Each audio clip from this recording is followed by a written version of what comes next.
बलमजी के नाम लिखीदा। ये माँ बहनों का बहुत पसंदीदा गीत था, बहुत ज्यादा फोन आ रहा था ये गीत को लेकर के। जी जी किसके लिए?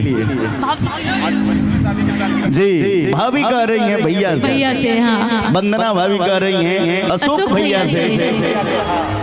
और चूड़ियार दरवाजे पर पहुंचे हैं और चूड़ियार से भाभी कह रही है कि हमरा चूड़िया पाए हो चूड़िया। चांदनी, चांदनी जी बलमजी के नाम लिखीदा कि वो है हुए हमरा मांगी के सिंगार, दिलदार जी के नाम लिखीदा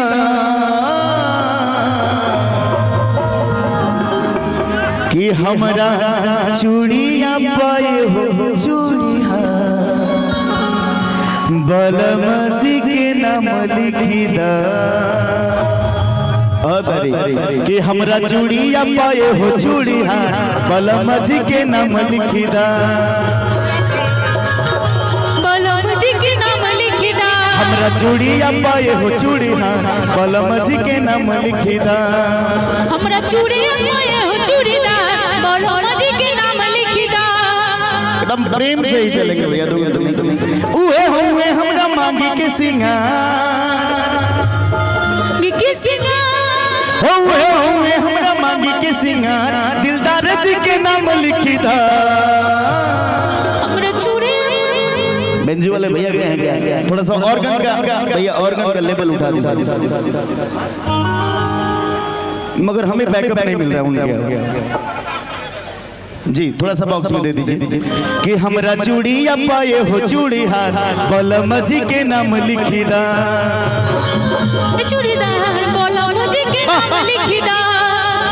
आए हो चूड़ीदार बलमजी के नाम लिखीदा।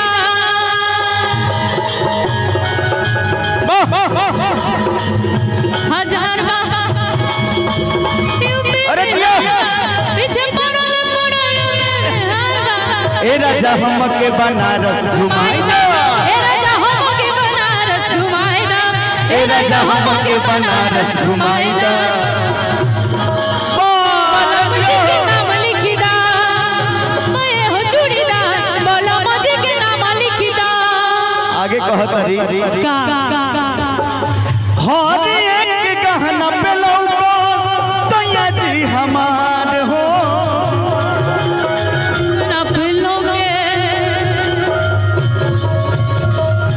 उहे हुए हमरा जिए के आधार हो।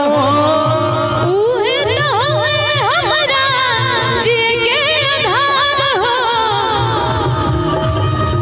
हमरा जिए के आधार हो।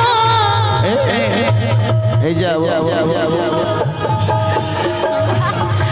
उन्हीं से बटे हमरो सिंगार, उन्हीं से बटे हमरो सिंगार, हो उन्हीं से बटे हमरो सिंगार, इहे सरे अमल लिखीदा।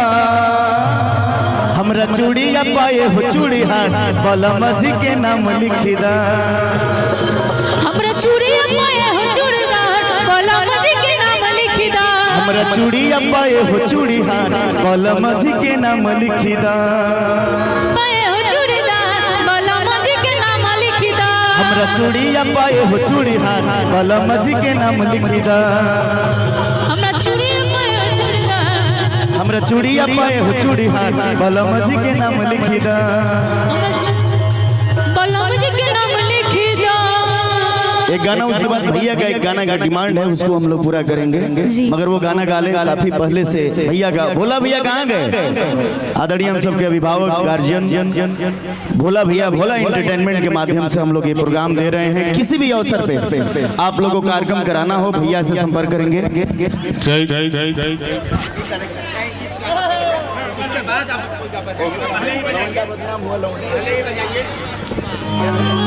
नागेंद्र उजाला भैया के बाद दुर्गा बसु जी, फिर बिल डरवा के पापा ओम प्रकाश अकेला जी, फिल्म अभिनेत्री प्रियंका महाराज जी, भैया एक गाना जो है डांस का डिमांड है, पूरा करा दिया जाए। भैया दे दीजिए, यूट्यूब से लगा लीजिए, सर्च मार लीजिए भैया, सर्च करके दे दीजिए, तब तक गा लेते हैं फिर